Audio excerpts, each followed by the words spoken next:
আসসালামু আলাইকুম। নিশ্চয়ই সবাই ইমান এবং স্বাস্থ্য অনেক বেশি ভালো আছেন, আলহামদুলিল্লাহ। আমি ডাক্তার সৈয়দা জাকিয়া সুলতানা বিনু। আমার পক্ষ থেকে আপনাদের সবাইকে অনেক অনেক অভিনন্দন, শুভেচ্ছা ও দোয়া।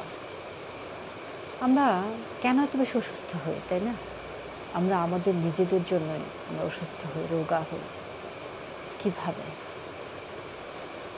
যেমন ধরুন, আমি, তুমি, সে, অর্থাৎ আমরা সবসময় আমাদের বডির উপর স্ট্রেস তৈরি করি, বডিকে ডিপ্রেশনে রাখি। সেটা কীভাবে? যেমন আমি আপনার হেল্পিং হ্যান্ড, তো আমার যদি সেই কাজের কোনো শিডিউল না থাকে, রুটিন না থাকে, তো আপনি হুটহাট আমাকে এটা সেটা করার জন্য নির্দেশ দিলেন, আর তখন কিন্তু আমি সেই কাজের জন্য আসলে প্রিপেয়ার্ড না। আমি সঠিক সাপোর্ট দিতে পারবো না, কারণ আমার কিন্তু জানা নেই কখন আমি কোন কাজ করব। আদারওয়াইজ আমি আরও ডিপ্রেশনে থাকবো যে কখন আমাকে কী বলা হবে। তো অপরদিকে আমাদের বডিটাও ঠিক তেমনি, যেমন আমাদের বডির যে মেকানিজম আছে তার উপর আমরা স্ট্রেস তৈরি করি। সেটা কিভাবে?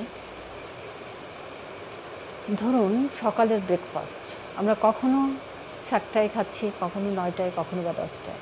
লাঞ্চ আওয়ারে আসি, 12টায় খাচ্ছি, 3টায় খাচ্ছি, 5টায় খাচ্ছি। এখন আসি ডিনারে। ডিনার কখনো 8টায় খাচ্ছি, কখনো 9টা, 10টা, কখনো বা 12টা। আর যে ঘুমটা আমাদের বডিকে রিপেয়ার করে,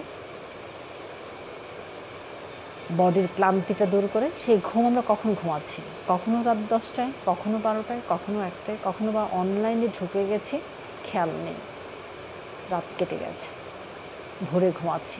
এই যে অনিয়ম, অর্থাৎ আমাদের কাজের যে নির্দিষ্ট রুটিন নেই, নির্দিষ্ট সময় নেই, যখন খুশি তখন কাজ করছি, আর বডিটা আমাদের সেই কাজ ডিসিপ্লিনহীন কাজে সাপোর্ট করতে পারে না। সে আমাদের কাজকে আইডেন্টিফাই করতে পারে না, এবং সে প্রিপেয়ার্ড থাকে না, সঠিকভাবে আমাদের হেল্প করতে পারে না। যার ফলে দেখা যায় বডির যে মেকানিজম তাতে ডিসব্যালেন্স তৈরি হয়ে যায়, বিভিন্ন অর্গান অসুস্থ হয়ে যায়, আমরা রোগা হয়ে যাই। কাজে ডিসিপ্লিনটা অত্যন্ত গুরুত্বপূর্ণ একটা ব্যাপার। আমাদের প্রত্যেকটা কাজ টাইম মেনটেন করে করা উচিত, তাহলে আমাদের বডি বুঝতে পারবে কখন আমরা কী করছি, সে আমাদেরকে সাপোর্ট দেওয়ার জন্য ঠিক সেভাবেই প্রিপেয়ার্ড থাকবে। কাজে সবাই ভালো থাকবেন, সুস্থ থাকবেন। সবচেয়ে বড় কথা, লাইফস্টাইল সুন্দরভাবে পালন করার চেষ্টা করুন, এবং প্রত্যেকটা কাজ যেন আমরা নির্দিষ্ট সময় করতে পারি সেদিকে আমাদের খেয়াল রাখতে হবে। আল্লাহ হাফেজ। আসসালামু আলাইকুম।